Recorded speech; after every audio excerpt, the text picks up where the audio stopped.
Welcome to Revolution Against Evolution. I'm your host, Doug Sharp. Your co-host Rich Gear here as well.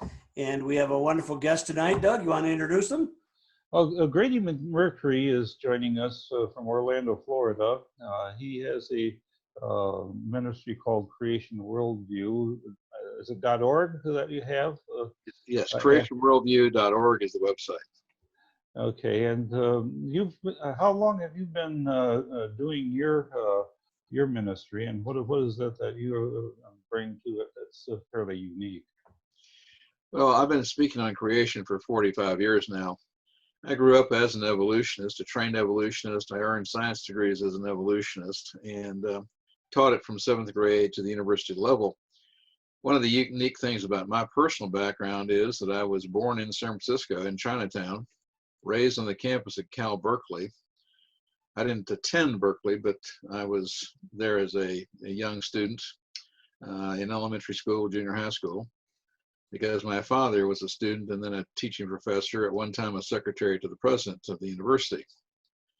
And so when I wasn't learning evolution in school, I was in the paleontology laboratories at Cal Berkeley learning about dinosaurs, fossils, evolutionary theory from PhDs when I was in only elementary school. And at the age of 8, I started teaching others about evolution because I knew more about it than the teachers did. But at the age of 27, in a search for truth, I became a Christian. At the age of 28, I became a creationist. And I've been teaching on it ever since. Well, that's wonderful. How did you come to become a creationist? Was that through a conversion experience or just reading the information, or how did that actually come about? Well, was it a process or was it very fast? A good scientist would actually want to seek truth. Now, there's a lot of people that just want to know facts, but facts may not necessarily be true. There's a lot of false knowledge out there. And so even though I was an evolutionist, I was always seeking truth, and I will say practically from birth. And at the age of 27, of course, I had grown up in the 1950s, 1960s with Christianity around me everywhere at that time. You know, it's much more so than today. And at the age of 27, I simply said enough was enough. Either Jesus Christ is God, Son of God, Savior, or he's not. You know, it's a 2,000-year-old argument. But for me, it was new. And I did a 6-month self-guided study looking at not only the Bible for the first time and reading it, but also looking at outside histories, and came to the conclusion after 6 months of diligent study that Jesus was telling the truth. And if you're going to be a seeker of truth and you find truth, you have to accept it whether you like it or not. And so in a room by myself, I became a Christian and knew so little about it that I made an appointment with an associate pastor of a church near where we lived. He was kind enough to see me, and I explained what had happened, and he said, concerning this experience that I had had, because it was an experience with no one guiding me, no one, was recommending me to read certain books. Of course, I looked back and realized the Holy Spirit was guiding me. But he said, so your decision is firm. And I looked him in the eye and said, if you knew me, you wouldn't ask that question. And that kind of took him back. And he then said, okay, open up the Bible, showed me where I needed to make it public, opened up the Bible, showed me where I needed to be baptized, and I did exactly that. Next Sunday, I made it public. Shortly thereafter, was baptized. But of course, the problem with that was it simply made me a saved evolutionist. Yeah. And so, I had a problem, but I'm smart enough to know I got a problem. And so I spent another 16 months looking at the issue. Did God create using an evolutionary process slowly, gradually over millions and billions of years? Or was the creation account of an instantaneous, miraculous, supernatural creation 6,000 years ago in 6 literal 24-hour days correct? What I had learned others and taught others right? Or was it wrong? And after 16 months, I had looked at natural process, physical evidence, reevaluated that, looked at natural law, and came to the conclusion that there's absolutely no truth to evolution whatsoever. It's a house of cards, it's a fairy tale for adults. And the thing that triggered me after 16 months, that sort of last straw, that last night, was when I simply asked myself the question, could the law of gravity ever evolve? Hmm. Now, I've been studying science at this point now going on 65 years, going on towards 70. I can think of absolutely no way that gravity could have evolved from something less to be what it is. It's the universal force which holds all the things together in the universe. And it could never have been anything less. It had to come into existence as it is, whole and complete. Well, that's a And weighty question. therefore, it had to be created. It's a weighty question. Yeah. Okay. So Grady, tonight we're going to talk about awesome design in plants. And I know part of what you have expressed your interest in is in botany. And we have looked at plants in a number of different ways. We have a question about what it would take if you were assigned as a synthetic chemist to create a pill that it would be something that it would contain a whole bunch of different chemicals, and you stick it in the ground, and all of a sudden it comes up as a plant and reproduces and makes more of these little pills, just like the ones that you just created. I haven't ever seen a synthetic chemist that's willing to undertake a project like that. Has that ever been tried, to your knowledge, Grady? Well, first of all, experiments on the origin of life from a rock becoming alive by random chance, of course, have been tried by a variety of evolutionary scientists, from O'Perrin to Haldane, and of course Stanley Miller and Urey at Berkeley back many years ago, shall we say. But the fact of the matter is that Stanley Miller died admitting that he was unable to find a way that chemicals could come about and make a self-replicating molecule. He went from studying DNA to RNA and got so frustrated that when he died, he just simply died frustrated. Yeah, I happened to pass by Stanley Miller on the campus of the University of California at San Diego many years ago when I was out in San Diego doing my military duty. And so the professor I was showing me around said hi to him as we were passing by. So yeah, I guess Harold Urey, his cohort, actually came here to Lansing one time, like in 1973, and spoke at the community college in a creationist evolution debate. And I had the transcript of that. I donated it to Institute for Answers in Genesis. Walt Stumper has it. And so that was kind of a interesting thing, is that it was actually Stanley Miller's experiment that got me interested in creation, because I tried some experiments of my own trying to combine amino acids to form the peptide bond. And when I then understood the chemistry of that, I realized that that was not something that would ever come about naturally. And water and oxygen are enemies to that reaction. And so, but we need water and oxygen in an environment in order for the final products to actually work. And so it's a conundrum for evolutionists. But plants are amazing things. I've been able to watch bumblebees take and gather pollen, gather all the nectar and the pollen of the plants, of flowers, and make honey, and that relationship between a plant and the insects that pollinate it would have had to come about simultaneously in order for it to ever work. You can't really have one without the other. And of course, that's one of the things that disproves evolution, is that parallel evolution doesn't work. But then again, the same thing could be said for sexes as well. And of course, bees are not the only pollinators. There are larger animals that are pollinators, but there's much smaller insects, such as mites and midges and flies.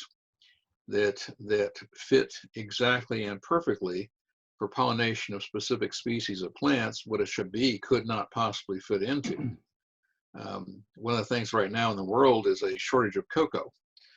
And that's because the very small insect which is required for pollinating cocoa plants to make chocolate, unfortunately, is not doing well as a species. And so the pollination of the cocoa plants is in real danger. Hmm. So we have problems with the honeybee in America.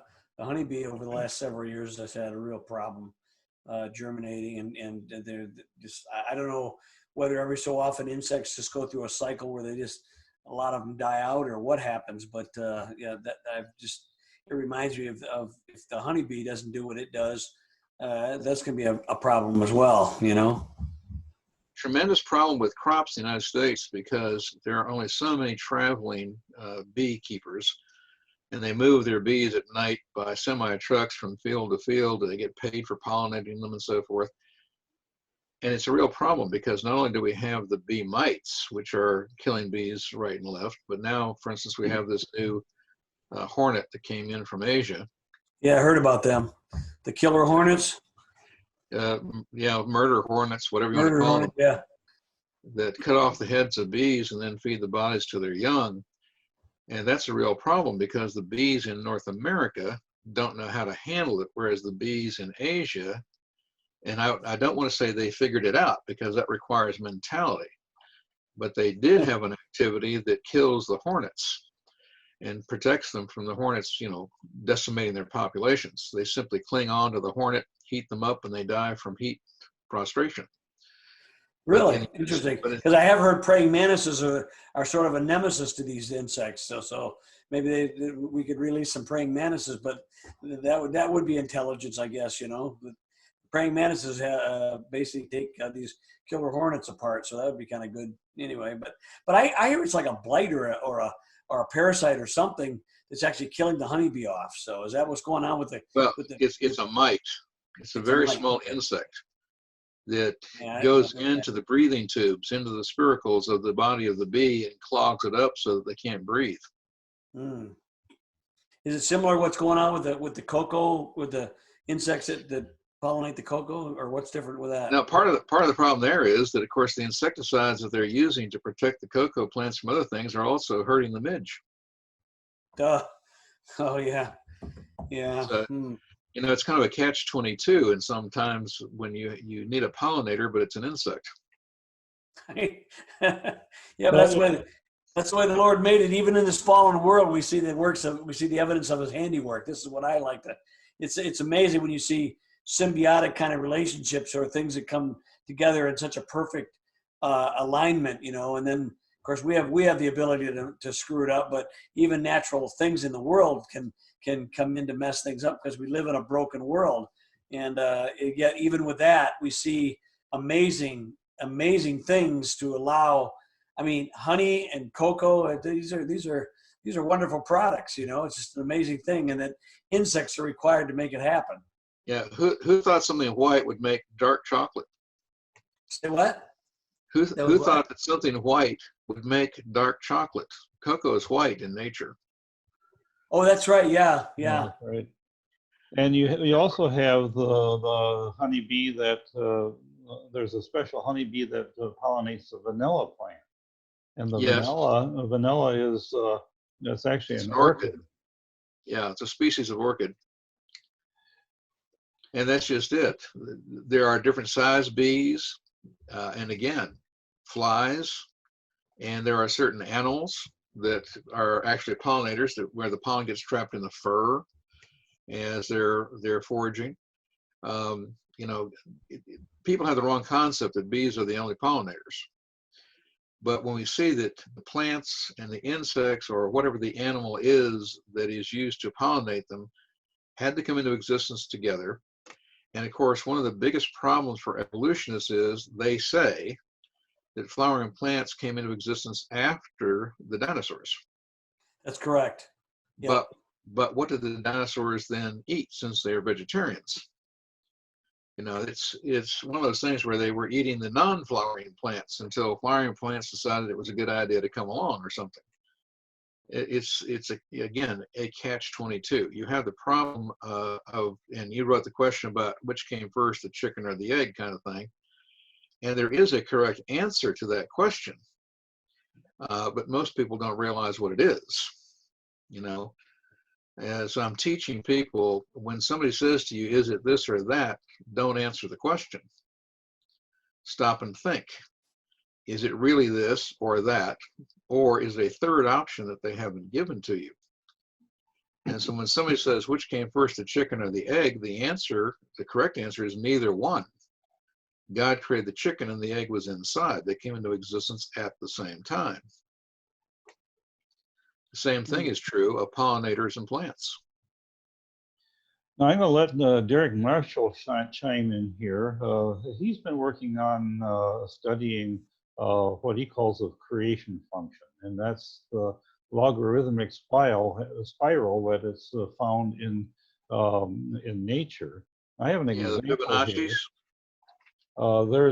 This is a weed that I picked up on one of my little explorations here, and it really shows this logarithmic spiral pattern in it. It actually goes like 3 or 4 different ways depending on how you look at it. It's really amazing. Derek has pointed out that this pattern is found in like the sunflower, the way it creates its seeds. You want to tell us, what you can say about that, Derek? Yeah, sure, Doug. What I found is this Fibonacci pattern. We see that in existence in our observations from plants to planets, as I would like to say, from the atomic all the way to the astronomical. And that Fibonacci series is a series of numbers that's developed by taking the first number, which is 1, and you can add the successive numbers together to get the third number. And even though that's a mathematical construct, we do observe that in a whole bunch of areas in nature. One of the main places we do find it is in plants. And for example, the plant you're holding there has the potential of having what I call a Fibonacci triplet, meaning the numbering of the spirals that you can trace on that little plant actually count off as Fibonacci numbers. We also see this Fibonacci triplet in sunflower seed heads. We also see Fibonacci ratios in tree branches, where it's called phyllotaxis, and the periodicity of the leaves along the branch. Those exist in fractions of Fibonacci ratios. You can count how many leaves along the branch there are until it creates a full 360-degree turn. And what's really interesting and what I'm excited about is that these ratios that exist in many tree species, these exact ratios also exist in the orbital periodicities in ratios of plants or of planets. For example, the ratio of Jupiter's orbit around the sun to Saturn has a ratio, and such like that. So we see this numerical pattern from plants to planets, from the astronomical to the atomic, and we see that the universe proceeds in a logarithmic pattern if you look at it from a mass to distance ratio. Yeah, we really appreciate your research in this thing. Derek has a website called creationfunction.org. Is that it, or yeah, creationfunction.com, creationfunction.org. I have a small presentation of what I just talked about that can be downloaded, and also I have a paper that's under peer review right now into the Creation Research Society quarterly that goes very, very deeply into depth into what I was talking about. You know, I like to talk about some the specialty plants, like the pitcher plant, Venus flytrap and sundew, the different plants that really have design features that are similar and yet very much different. And in these cases, they actually trap insects and eat them. It's kind of a, and it has, the Venus flytrap has these triggers on it, which cause it to go like this and capture the insect within it. I've had this plant in my book, Revolution Against Evolution, and the first edition came out in 1986, and I've just prepared the fourth edition, and it should be available pretty soon. Actually, Kirby Riles has had 2 copies printed today, so this is kind of a defining moment for me, because this has been a long time coming. It's needed to be reprinted for a long time. Rich, you and I went out to Arizona. We've been there quite a number of times, and we have a friend, a creationist friend there, who gives tours of the Boyce Thompson Arboretum. And at that Arboretum, they had 2 of the Wollemi Pines. And I've got a picture of you, Rich, next to one. It apparently wasn't doing very well in that environment. Somebody overwatered it and killed it. But the problem with the Wollemi pine is that it is something that was considered to be one of the very earliest plants found at the time of dinosaurs, but and then not found anywhere in the fossil record beyond that.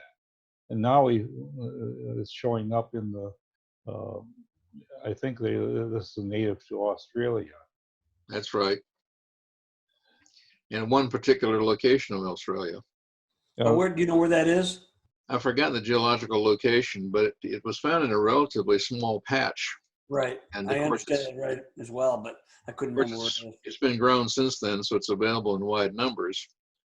But yeah, it was found in a relatively small area there in Australia.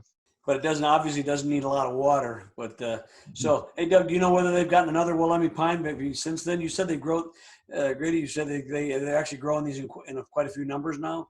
Do they adapt in other places in the world? It's kind of neat. Yeah, they've been grown and exported. Okay. Because they're such a novelty item, you know. But again, you know, you have this thing, you have this missing, it's like the coelacanth, you know, in the animal kingdom, you know, suddenly it disappears supposedly 70 million years ago, and I don't know when the Wollemi pine, but it was supposedly millions of years ago, disappeared, and then it shows up in the present day. And right. I love those, you know. I do too, and Charles Darwin coined the word living fossil for us. I mean, he actually named them that. But for us, they're not living fossils at all. They're simply one of God's creations that has survived regardless of the environmental changes that have gone on in the last few thousand years. You know, they survived the flood, which was tough for a plant to do. Even evolutionists as well as creationists would agree that in the areas of 90% of all plants that have existed in the past don't anymore, and have become extinct. And we know that that occurred primarily because of the burial of these things at the time of the flood. And only so many species were able to actually survive that inundation. But again, we also had to have the insects. You know, one of the things that I get asked a lot is, you know, how many animals were on the ark and what survived and so forth. And I point out, but you also have to remember what was not on the ark. You know, God sent reptiles, mammals, birds, people, but he didn't send insects. He didn't send amphibians because they survived in the floating debris of the flood. And so these creatures had to survive in the floating debris, and the seeds or whatever mechanism, spores of various plants had to survive the inundation of the flood. Both had to then live growing after the flood, meeting each other to survive, and that's how we have them today. I know the program is a little short, but I've written a great deal on purpose. And one of the things that you know about purpose is nobody creates anything without a purpose. And so when we look at the world around us and we say, you know, why did God create mosquitoes? Well, actually, there was a good reason that God created mosquitoes. Why did God create this or that? But this is people who are simply not realizing that the divine mind of God, the infinite creator God, knew that these creatures would all have a purpose. Now, that purpose may have been corrupted because of human sin, but nonetheless, they do have it. I always feel like the Lord had backup plans in advance before the corruption even happened. And that even though we don't have it all, we still have enough of a glimpse of his majesty and creative power, even in this broken world. This is what, to me, is amazing, the ability to survive, to adapt, because it had program language built in to actually, for many things, to survive, even though a big judgment like the flood happened. You talk about insects, it's interesting, like carpenter ants can be underwater for a year and they'll live, you know. And I have probably a lot of insects, I would imagine, have the same kind of adaptation abilities, but plants probably the same kinds of things. They, certain mechanisms may have been began or triggered or whatever, but even despite the corruption, we have an amazing glimpse into the creative mind of the Lord. Like I say, he's the one who said, before the foundations of the earth were laid, Jesus Christ had already been slain. Well, that's just it. He had a plan in place before the fall to take care of the fall. I know it. And talking about the insects and the plants and so forth, I mean, what spider decided it was going to learn how to scuba dive? And one of the best questions to ask any evolutionist to stump them is, please explain to me incomplete and complete metamorphosis. You know, what caterpillar suddenly decided one day, you know, what I think I'm going to do is stop eating. I'm going to build a chrysalis. I'm going to get inside, dissolve myself completely, where I had, say, 8 feet and hard chewing parts and was crawling around. And then when I come out, I'm going to know how to fly without ever anybody telling me. I'm going to have sucking parts with 6 legs, know how to fly immediately. You know, nobody, no evolutionist can explain the evolutionary process of incomplete and complete metamorphosis. I know, and I've always felt that, you know, we talk about the monarch butterfly. Do you know, Doug, I seem to think, does every butterfly have the same, do they all dissolve in the chrysalis? I don't know, but this is a great metaphor, if you will, a symbol or a representation of what's going to happen to us at the resurrection. You know, we will, in a sense, dissolve, be consumed by flame, come out with a resurrected body. And even though we will recognize what we were before, we will be so much different and more glorious. It's been a joy, Grady, to have you on our TV show tonight. Thank you for joining us, and we will see you next time on Revolution Against Evolution. We hope you enjoyed our time with Grady McMurtry.